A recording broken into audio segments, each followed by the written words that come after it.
And I'm also going to share my screen so that you can see my presentation. How's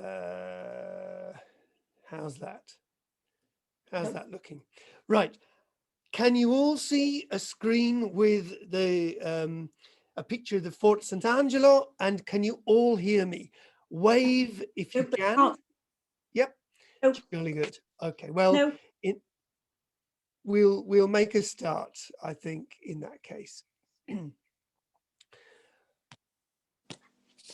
Right. So Malta. In so many ways, Malta is the smaller brother of Sicily. Much of its history mirrors that of its larger Italian neighbour, and the two islands share so much in terms of architecture, food, history, and even geology. And yet, Malta still has something unique, which no other Mediterranean island comes close to. There are things that are quite unmistakably Maltese. For example, I'm thinking of the beautiful balconies in Valletta, or the beautiful painted boats of Marsaxlokk, or the winding streets of the Mdina. But furthermore, this tiny island has been the theatre of some of the most pivotal battles in Europe.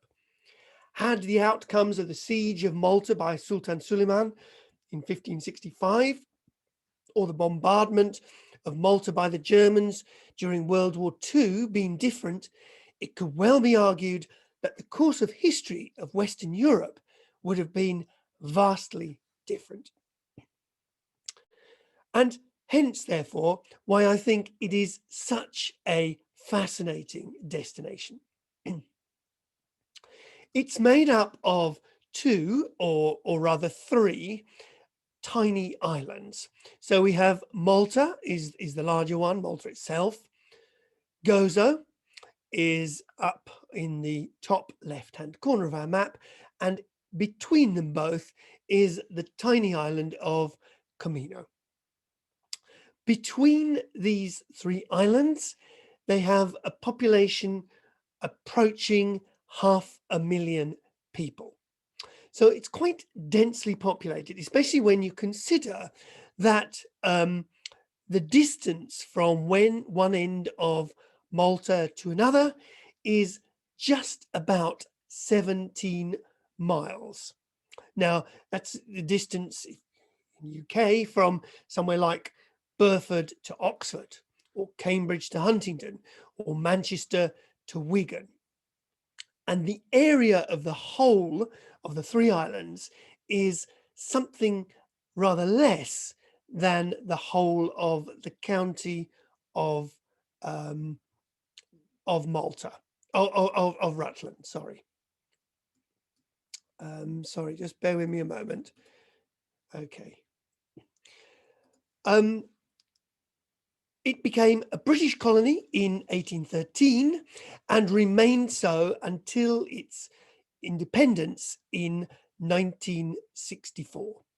It then became a republic, of course, in 1974. So that also is another attraction of visiting Malta, because the Maltese speak English as almost as a mother tongue. So it's very easy for us to find ourselves, get ourselves around and find our way about. In addition to being the scene of decisive moments of history, it was also the home of the Knights of St. John for several hundred years.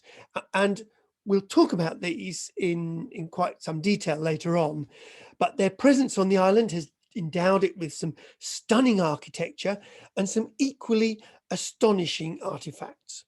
No one who has visited Malta can quite forget the sheer scale of the harbour in Valletta. The most common etymology of the name Malta is that it derives from the Greek word meli. meli meaning honey. And in fact, the Greek word for Malta was Melita, meaning the land of honey. However, another suggestion is that the word Malta comes from the Phoenician word maleth, meaning a haven or a port, in obvious reference to Malta's many bays and coves. The language of Malta is Maltese. It is a Semitic language, meaning that it is in the same family as Arabic and Hebrew. However, half of its vocabulary comes from Italian and Sicilian, and about 5 to 20% of the vocabulary is English. So it's a very strange thing. You're listening to Maltese and you recognize a lot of the words, but you still haven't got a clue what they are talking about. But of course, the written language of Maltese is written in, always has been, in the Latin script, albeit with a couple of added letters. One final thing before we actually go and visit some of the places on Malta. It's been suggested that the Maltese are the largest inheritors of the Phoenician DNA. So in other words, the Phoenicians, if you like, of the Bible. Their DNA now is concentrated in these 3 tiny islands of the Mediterranean. So the other huge surprise for many first-time visitors in Malta is the depth of Malta's prehistory. Few visitors, I think, would anticipate some of these splendid sites. And I'd like to take you first to one on the southwestern coast of the island of Malta by the name of Hajar Kim. The southwestern coast of Malta, this is a photograph of it, facing the weather of the Mediterranean. It's really quite bleak. It's not very densely populated here on the western side. This photograph could almost be a photograph from the west coast of Ireland or the west coast of Scotland, maybe. And yet it was here where we have these fabulous temples. The megalithic temple of Hajar Kim dates from probably somewhere between 3,600 and 3,200 BC. Now, just for comparison, Newgrange in Ireland dates from roughly the same period. So does Skara Brae. Knapp of Hower in Scotland is possibly slightly older, but Stonehenge is noticeably younger. Stonehenge dates from probably between 3000 and 2000 BC. The pyramids of Egypt date from 2600 BC. Really, the only important archaeological site that is significantly older than these temples in Malta is, at least in Europe anyway, is the site of Göbekli Tepe in southeastern Turkey, which dates from at least the 10th millennium BC. So these temples in Malta are extraordinary. They are some of the oldest constructions that we have on the planet. So what were they doing there? Why were they built? Well, features of the temple reveal possible associations with fertility rituals, and, for example, the presence of an altar suggests possible animal sacrifices. Also, the presence of these screened doorways has also led people to believe in their possible use as oracles. But importantly, no burials existed in the temples. So they weren't graveyards or anything like that. And no human bones have been found in any of the temples. However, numerous bones of sacrificial animals have been found. So hence that rather points to us thinking that they were used for sacrificial purposes. There is also speculation that they were used as astronomical observatories, but rather like Stonehenge, we don't really know. This is another of the temples here. This one is Tarshin. You'll notice that nowadays they are covered over with these huge awnings to protect them, because the limestone from which they are built is very fragile, open to the weather. It is very liable to erosion. One of the things that you'll notice in this photograph is the trefoil-like ground plan of the temple, and many of the temples, and there are about half a dozen of these temples around Malta, they subscribe to this plan. If I just go back to Hajar Kim for a moment, this temple also contains the largest stone used in the Maltese megalithic temples. It weighs 57 tons and it stands at 5.2 meters high. So we ask ourselves, how did they build these things? Who are the people that built them? We don't really know. There's no answer. And I think, fascinatingly, there are no other examples in places, for example, like Sicily. So how come they exist on Malta and nowhere else? Well, if you cast your mind back to some of the things we were talking about in the summer, at this period, 3,000 years BC, so 5,000 years ago, the Mediterranean was, the level of the sea in the Mediterranean was much lower, and there was a land bridge between North Africa and Sicily, Malta, the Pelagic Islands, and so forth. So people could move fairly freely. But that in itself also lends the questions, were there other temples on land that has subsequently become submerged by the Mediterranean? We really do not know. Just before I move away, just to talk about another interesting technical detail of these temples is the building material. It's stone. It's limestone. It is the local building material. Anyone that's been to Malta will realize that limestone is something that Malta is not short of. It's a lump of limestone. That's what it is. There is very little wood on Malta. There are no trees, so to speak. But more interesting than that is that there are actually two types of limestone in Malta.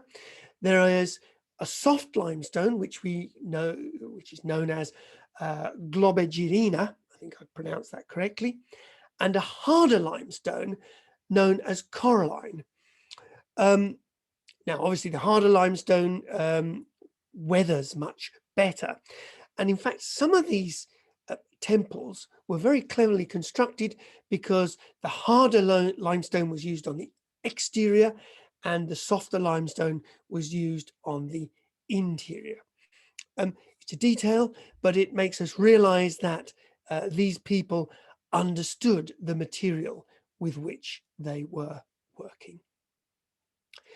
Okay, I'm going to leave prehistoric temples for the time being, and I'm going to move now to the island of Gozo.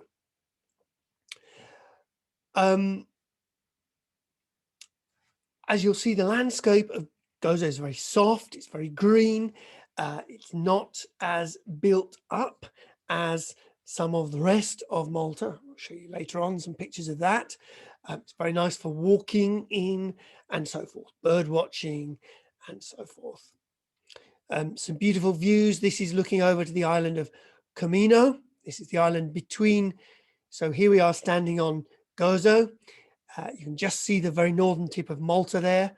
And this is the crossing between the two. still on Gozo, some beautiful churches and some beautiful views, especially in the springtime through the beautiful spring flowers. You'll recognize this, the Selinus, this plant here, across to this beautiful cupola. This was the cupola of St. John the Baptist, this one here. The main town, however, in Gozo is a town by the name of Victoria. This is it here. Somewhat confusingly, it's also known as Rabat. I say confusingly because there is another town called Rabat on the main island of Malta, and you'll also be aware of a place called Rabat in, for example, Morocco. The point being that Ribat in Arabic simply means fortification. And of course, you can understand that from looking at this picture here. However, on the 10th of June 1887, the British government, on the occasion of the Golden Jubilee of Queen Victoria, decided to rename the city of Rabat as Victoria. And so henceforth it's known as Victoria. The heart of Victoria is this cittadella, this citadel, which has been inhabited since Neolithic times, was first fortified in the Bronze Age and later developed by the Phoenicians, but then turned into an acropolis during Roman times. But in 1551, it was besieged by the Turks and bombarded for several days by Dragut Bey. In the end, the governor realized that resistance was futile. He opened the doors and Dragut Bey carried off the population of 5,000 into captivity. But nevertheless, this siege was important because it was the precursor 14 years before of the Grand Siege of Malta. We're going to talk about that a little bit later on. And it was this event which taught the Maltese to fortify and strengthen their defenses against a possible attack by the Turks. So, but nevertheless, just wandering around the citadel of Victoria, there are still beautiful churches. This is the cathedral of the Citadella. Some incredible fortifications, such as this one here, and also some beautiful little winding side streets here.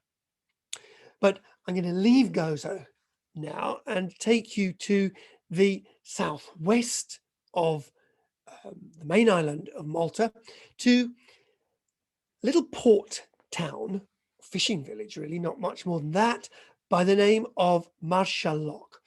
Now, the very name Marsaxlokk gives you a little clue as to what we might find here. The linguists among you might be able to recognize a connection.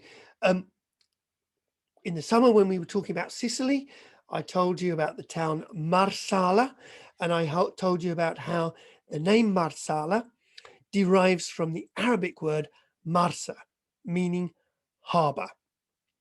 Schlokk is a Maltese word, but it's related to an Italian or Sicilian word, scirocco, which is the wind that blows from the southeast. So, and Schlokk in Maltese just means southeast. So Marsaxlokk just means the harbour of the southeast. And that's all it is really. But it's a beautiful little fishing harbour with some very pretty flotilla of these fishing boats.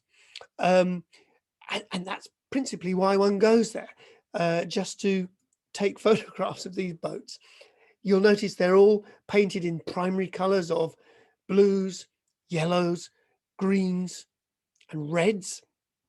All different, but all very, very pretty. excuse me. One of the things I learned recently is that the name of these boats, which is Luzzo, actually derives from a Sicilian word, guzzo. So there's an example of how Maltese language has taken after Sicilian. But you'll also notice these little eyes on the front of the boats. This is a tradition which descends down from the Phoenicians, and it's known as the Eye of Osiris or the Eye of Horus, the Phoenician god as of the protection from evil. It's to ward off the evil eye, if you like. And so all of these boats, if you look at them, they have this little eye painted on the side. So a very pretty harbour and great fun to go and visit. All right, before we go and visit Valletta, which of course is the main site of Malta, I want to say a few words about a little town by the name of Mdina. Mdina was the capital of Malta until the arrival of the Knights of St. John. Talk a bit more about those in a moment. Originally, this town had been known as Marleth back in Phoenician times. Then the Greeks rechristened it, if you like, Meliti, meaning honey. It was during the Arab times, however, that the name was changed to Mdina. Now, you'll be familiar with this word, of course, because there are many towns throughout North Africa, Libya, Tunisia, Algeria, Morocco, called Mdina. And Mdina simply means a city or a town, but typically with a wall around the outside and maze-like streets on the inside. And that's very much what the Maltese city of Mdina is. In fact, there's lots of these blind alleyways and so forth. And it's great fun just to go and wander around. The other attraction is some very attractive architecture, some nice stylish palazzi, some sort of Baroque or Liberty architecture, or whatever you want to call it. There's also some Norman architecture here. Haven't unfortunately got photographs of that. And also we see examples of these, we'll see more of these in Valletta, beautiful Maltese balconies. One of the interesting things was that when the Knights of St. John arrived in Malta, they were given the keys to Mdina. They were offered to make it their home, their capital, but they decided against it. And they decided to make their capital near to the present day Valletta. So in other words, from that time onwards, Mdina lost something of its importance, but not anything of its charm. So let's move now to look at Valletta. But before we do that, I want to talk a little bit about the Knights of St. John. But I think it's also important to have just a little bit of a look at the geography of this area here. I mean, this is very much the port area of Malta. If we zoom in, this is a sort of hand-drawn map, if you like, of the same area. I'm going to be talking about this in the next few minutes, so it's as well we acquaint ourselves with it. So just to talk you through it, there's a large finger of land here, which is the modern day Valletta. There are three other fingers of land here, Calcara, Birgu, Senglea. And then this is very much, this area here is, you'll see a shot of it in a moment, is very much the modern, if you like, the modern day built up area of Malta. So the Knights of St. John, when they arrived in Malta, this is the area here where they decided to base themselves. In particular, the area of Senglea, which is this area here. But let's remind ourselves who the Knights of St. John were and where they came from. Also known, of course, of the Knights Hospitaller, they had begun life in the 11th century in the Holy Land, in Jerusalem, curing sick pilgrims arriving there. But after the First Crusade in 1099, they became a military order. Then, following the occupation of the Holy Land by Islamic forces, they relocated to the island of Rhodes, just off what is now modern-day Turkey. In 1522, the island of Rhodes was besieged by Sultan Suleyman, and the knights were defeated. After that, they were homeless, and they spent 7 years roaming around the Mediterranean with no real clue of where to go. In fact, they ended up in Sicily, and then in an agreement with Charles V of Spain and Pope Clement, the knights were given the island of Malta. And this is where they settled, here in what is now modern-day Senglea. And of course, tourist guides are very fond of recounting this curious fact, because they were given the island of Malta on the condition that they paid an annual rent of 1 Maltese falcon to the king's representative in Sicily, the Viceroy of Sicily. And that tradition carried on up until more or less the end of the 18th century.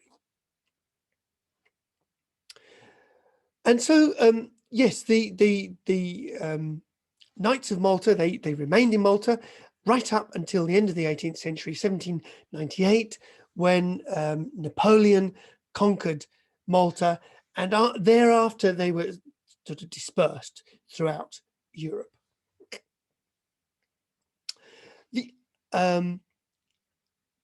So, as I said, they made their home in this area of Malta. This is Senglea. Actually, this I think here is Birgu, this photograph here. But nevertheless, you get some idea of the place where they made their home, and most importantly of all was their fortress. This is the fortress of the Fort St. Angelo, which was the one that was to become the absolute power base during the Grand Siege of Malta. So let's just talk a little bit about the Grand Siege of Malta. What happened in this siege? Well, the year was 1561. Sorry, it wasn't, was it? It was in 1565, to be more precise. So the Ottoman fleet set sail from Constantinople in February of this year with a fleet of 193 ships, of which 131 were troop carrying galleys, and the rest were mainly transport vessels and so forth. They were joined by further forces from Tripoli and Algeria, and in total, when the Ottomans arrived off the coast of Malta, their forces numbered something between 28,000 and 48,000 men. We don't have exact accounts, and every chronicler seems to give a different number. The Ottomans anchored in the area just off Marsaxlokk. The Knights of Malta, or the Knights of St. John, we could also call them, were under the command of the Grand Master John de Valletta.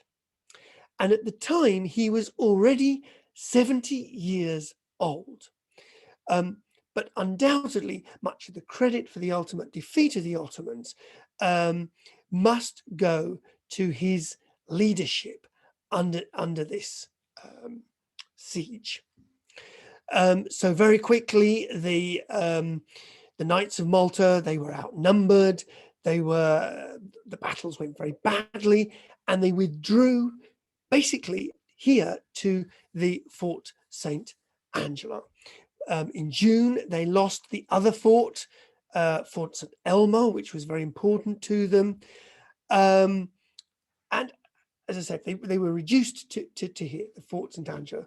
But luckily for them, in September, just in the nick of time, Spanish reinforcements arrived on the island, landing at St. Paul's. The Turkish army by this time was worn down.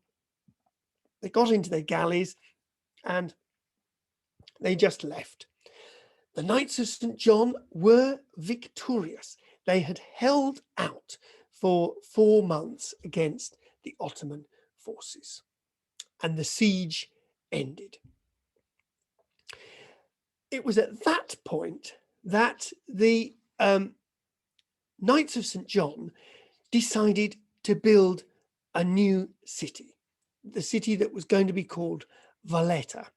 So throughout the siege of the Grand Siege of Malta, Valletta didn't really exist. It was not a city in any way that it is today.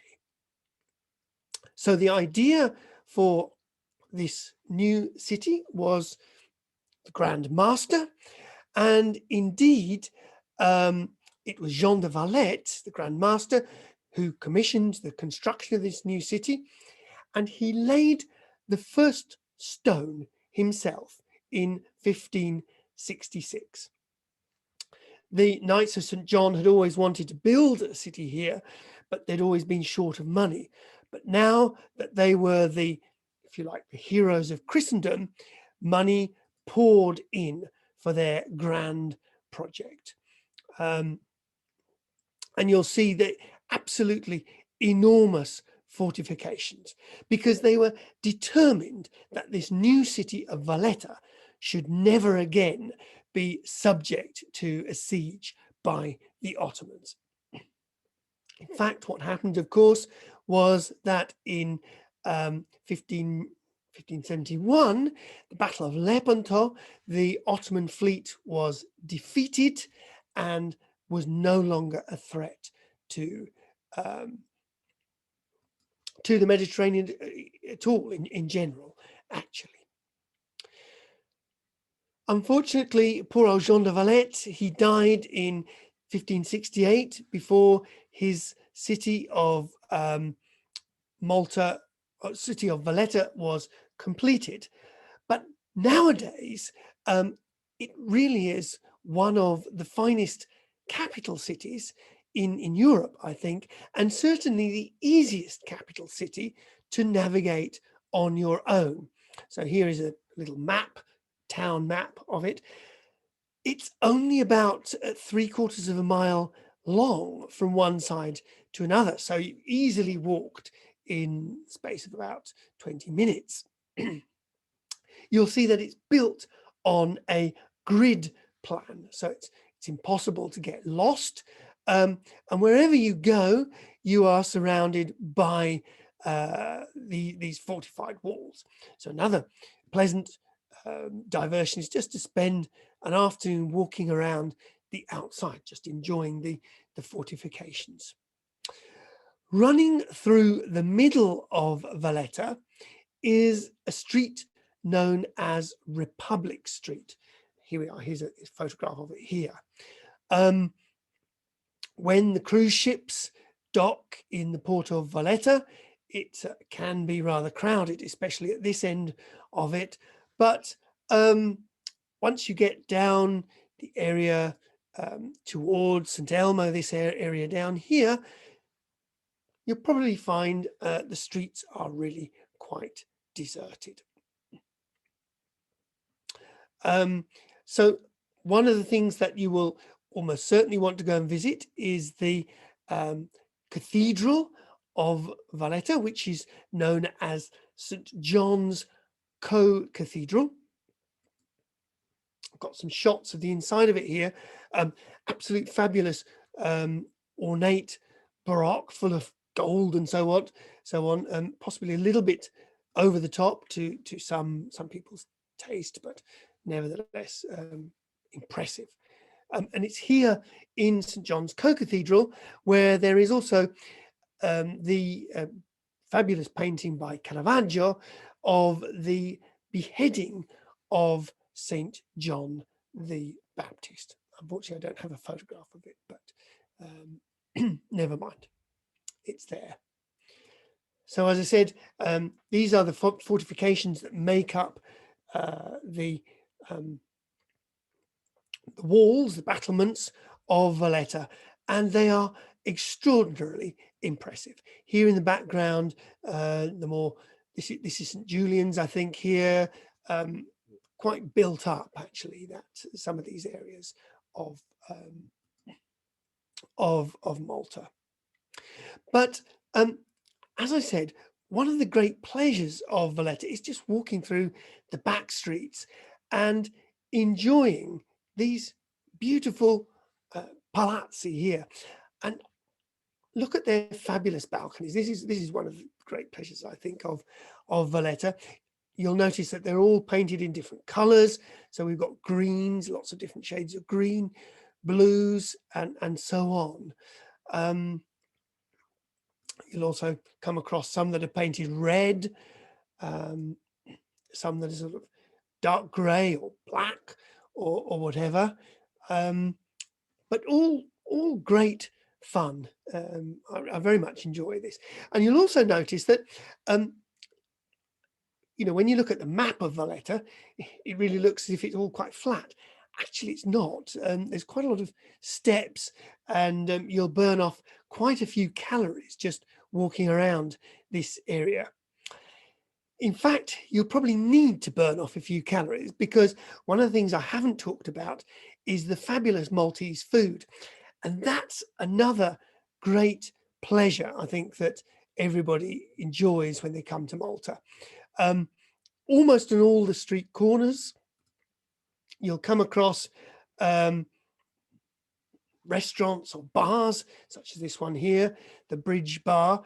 And Maltese cuisine is fabulous. I mean, it's typical Mediterranean cuisine, of course, with plenty of fish, but also superb vegetables and so forth. But also, in terms of meat, rabbit is the kind of thing that one finds on the menu. And Maltese wine must not be discounted. Very, very good as well. And also Maltese beer can be recommended. So really a lot of fun walking around the city of Valletta. Just finally, before we leave off, really, I think I should say a brief word about the impact of World War II on Malta, and particularly on Valletta.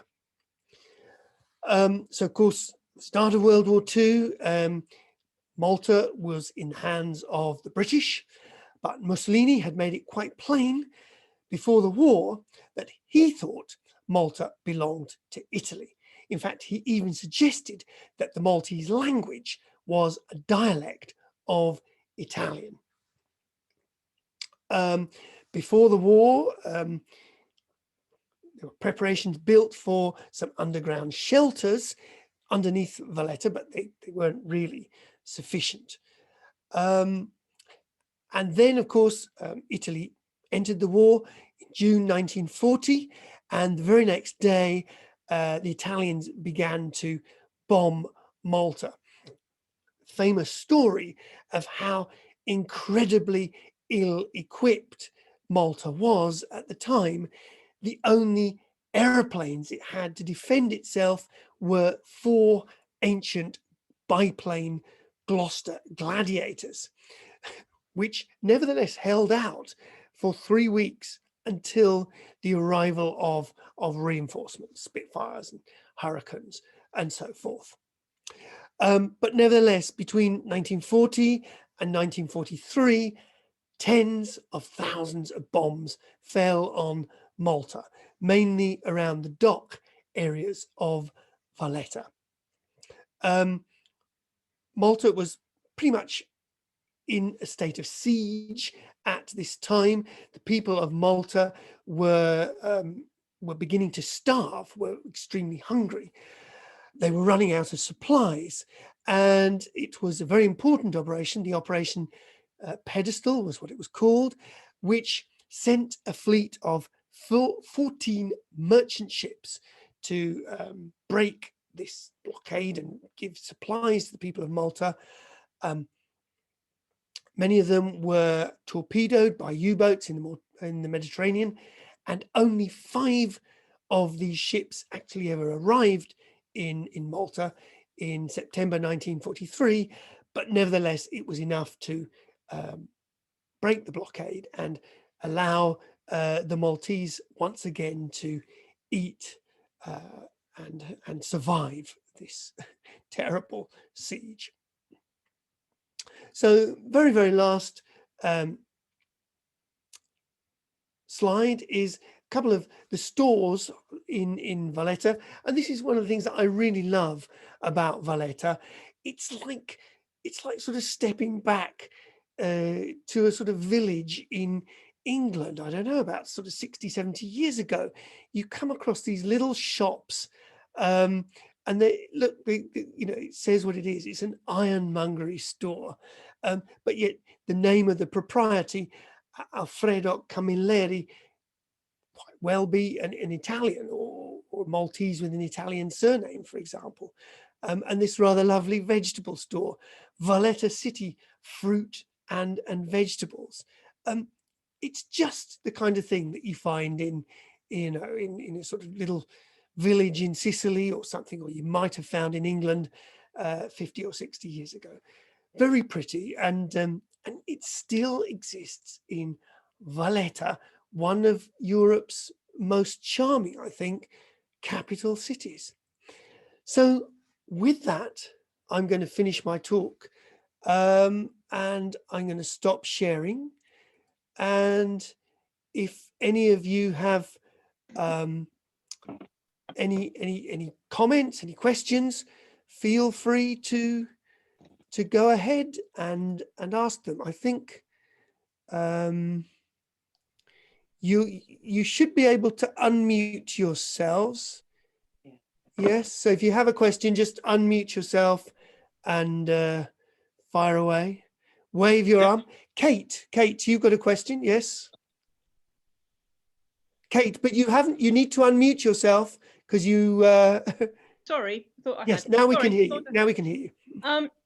There are some huge buildings there, huge fortifications, huge cathedrals and towns. Did all the stone come from Malta? They must have huge quarries. Absolutely, yes. All of it came from Malta, yes. So there's great big holes in the ground. Absolutely, yes. Yes. It is astonishing. It really is. Unfortunately, I didn't have a photo of the quarries, but in the western part of Malta, near to where those the temples were, yes, that's the quarry area. But you see, a lot of it is historical quarrying. So a lot of the quarries have actually just grown over now, and you wouldn't even know that there was a quarry there once upon a time. So, but yes, that's where it came from. So, yeah, good question. Thank you. Anybody else? Can I make a comment, Damien? Can you hear me? Yes, I can. Yes. Who is that? Sorry. Yeah, it's a comment rather than a question. Yes, go ahead. The interesting thing about Malta is it must be one of the few places that volunteered to become part of the British Empire. It wasn't conquered. It asked the British to come, because when Napoleon took it over from the Knights didn't fight back because they were all French, or the overwhelming majority of them were French, and it was surrendered without a shot being fired. But Napoleon only stayed a fortnight, and he stole everything that wasn't bolted down. And the more gold and silver he could get, the better. And the Maltese were so cross when he left, they looked round for someone who could keep him away from ever coming back again. And they invited the British to come in and save them from Napoleon, which is how Malta became part of the British Empire. Oh, wow. Is that right? How interesting. Now, I didn't know that. So thank you for filling us in on that. Thank you indeed. Yes. Damien, what is its Yes, Anne. what is its relationship with Britain now? Because I get a lot of letters from the British government, you know, it might be to do with pensions or something else, postage stamped Malta. Is that right? Is that right? I don't know why. I think, I mean, that's very interesting. I mean, not just when I've been here, but when I was in UK as well. Yeah. I don't know the answer to that, Anne, at all. But I mean, Malta is, I mean, it's a bit of a double-edged sword, isn't it, actually? Because Malta is, it's seen, unfortunately, as a very easy route into Europe. And partly it's a language thing, because, of course, the Maltese all speak English, their administration is all in English. So it's very easy to, you know, set up a company there, set up an office there, get a passport there, and so forth.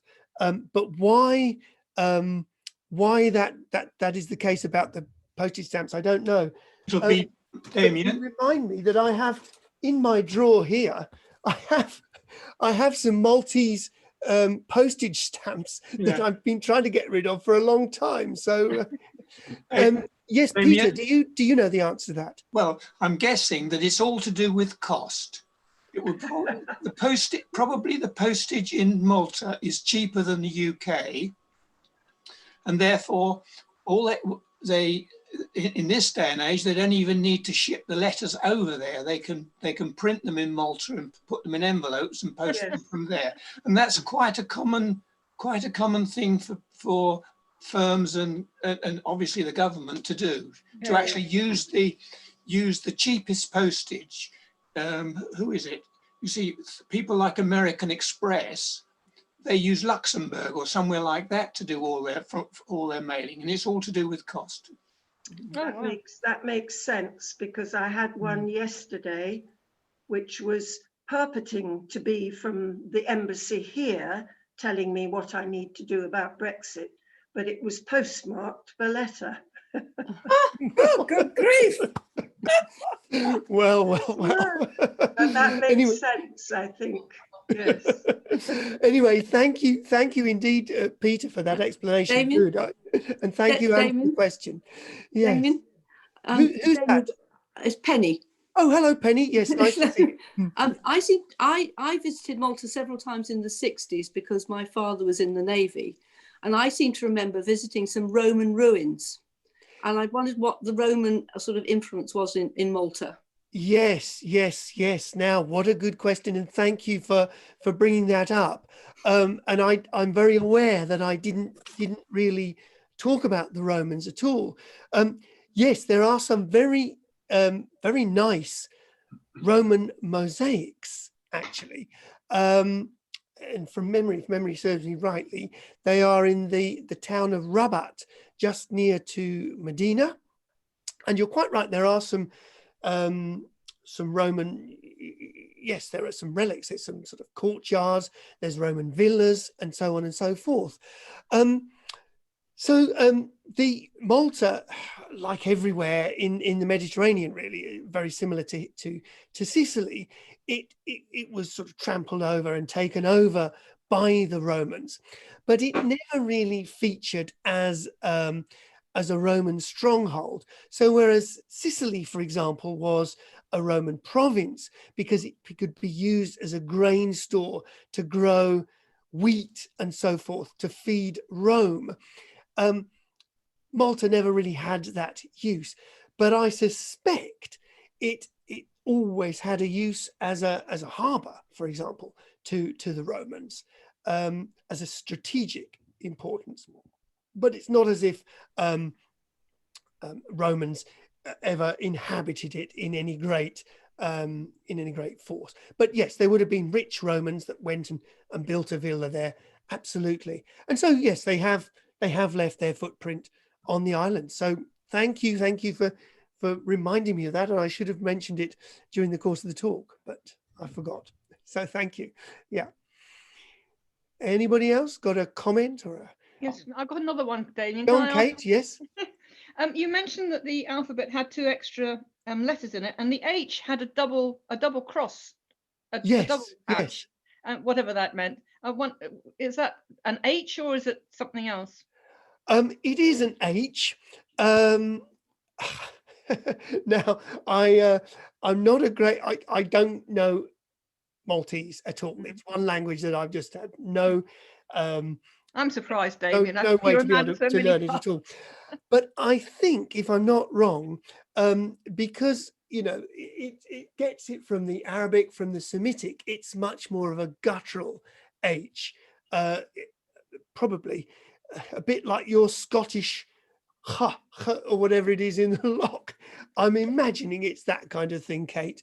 But I'm not quite enough of a linguist to point that out. But it's certainly it's to distinguish it from the. And what is the other? What is the other one? Is it the other one is similar? The other one is a G with a little dot over it, Oh, and again that's another guttural, right, okay. Guttural sound. Yeah. Mhm. Damien. Robert, yes, nice to see you. Yeah. You mentioned the bombing that Italy left on Malta, mainly around the harbors.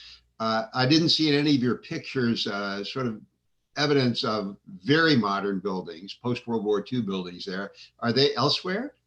Yeah, good question, Robert. So the city of Valletta, it was bombed, but surprisingly, it turns out that the limestone from which it's made resisted the incendiary bombs. So it wasn't, it didn't catch fire or anything like that. It has, of course, a lot of it been rebuilt. It's been rebuilt in the way that it was. There are modern buildings on Malta, and there are a lot of them as well, but not in Valletta. And I purposely avoided showing you, photographs of that. I mean, it wouldn't be true to say that those buildings aren't there. But no, the city of Valletta has been rebuilt very much in the way that it would have been pre Second World War. So yeah, thank you for. Have you got a question? Yes, Rosemary. Rosemary. Yeah, I was wondering. Malta's been in the news because of some political unrest. Is it safe, for instance, to go there? Is it? Absolutely, it is safe. Absolutely, it is safe. And it has been in the news. Yes, you're absolutely right. And I'm kicking myself here because I almost invited our lovely guide Simon to come and talk to us this evening, because what you will remember is that what happened there was the assassination of the journalist in Malta. Mm-hmm. Now, this journalist was actually Simon's friend. And Simon, I mean, she would be able to tell you all about this. She could give you another lecture on Maltese politics. In fact, Simon is actually, she's standing for Parliament in the forthcoming elections. I'm rather hoping she doesn't get elected because otherwise she won't be a tour guide for us anymore. But she is absolutely in on all of this kind of thing. It's absolutely safe. I think, I don't want to steal her thunder, but I think she would say that, there is a kind of, in inverted commas, sort of a mafia attitude in Maltese politics. And she, I know, is very much against the ruling party at the moment. I mean, it was basically the ruling party, they're beginning to get to the bottom of it, who ordered the assassination of this poor journalist. So there is skullduggery going on in the politics, but as a visitor, you would never see it. But thank you for bringing up the question, because it's a very valid question, and it's one that people do ask. So thank you, Rosemary, indeed. Yeah. So Damien, it's Pam. Who's that? Pam. Pam. Oh, Pam. Yes, nice to see you there. Yes, yes. So I just wanted to respond to that. We were with Damien in Malta in 2017, and it was shortly before the assassination took place. But I have to say that Malta must have been I felt the safest, and it was it was eerily clean. I felt like I could just throw my food on the ground and eat it off the ground. It was the cleanest place on earth I have ever been. Yeah. And you had explained that really dated back to when they first built Valletta, and because it was so crowded, they have to take the trash out of Valletta and off the island, and it's picked up like twice a day or some crazy schedule. So it really was a very safe feeling place to us. Thank you indeed, Pam. Yes, that was a lovely group that we had back in 2017. Yes. Yeah. All right. We didn't talk about the catacombs. The catacombs were so interesting. I didn't get round to the catacombs. I meant to do that, but that was just another thing too much. Yes, that will have to be for next time. Well, listen, Damien, have you got time for 10 seconds? Yes, go ahead. Yeah. Just going back to the gentleman who asked about the bombing, I think one of the interesting things when I went to Mdina is that a bomb went, that dome of the cathedral or whatever. The bomb went through and didn't explode, and they got it on display on the floor. I think that's something well worth seeing if you ever go to Mdina, to see the damage in the roof and the bomb on the floor that didn't go off. That's right, and it fell through the roof in the middle of a service, didn't it? Right. And so had it gone off, it would have killed everybody. And yet, by some miracle, it didn't go off, as you say. Yeah, can I just say, my father was stationed there during the Second World War towards the end, and he helped to take the bomb down. It had landed right over the altar and didn't explode. As you said, service, and then he was part of the group that actually had to take it down and put it onto the floor. Yeah. Goodness me. And also, I think Malta was awarded the Victoria Cross, wasn't it? The whole island was awarded the Victoria Cross for its bravery during the Second World War. Absolutely. Yes. Oh, interesting. Thank you so much. Well, we've sort of, our hour is up, and it's dinner time here in England, and it might be lunchtime in North America, I don't know. So thank you for joining us again. Great to see so many of you. Next week we are back in Italy. We are going to visit Calabria. So do join us then. We'll look forward to seeing you then. And in the meantime, stay safe, stay well, and have a good week. And look after yourselves. Thank you, Damien. Thank you, Damien. Thank you. Bye. Bye.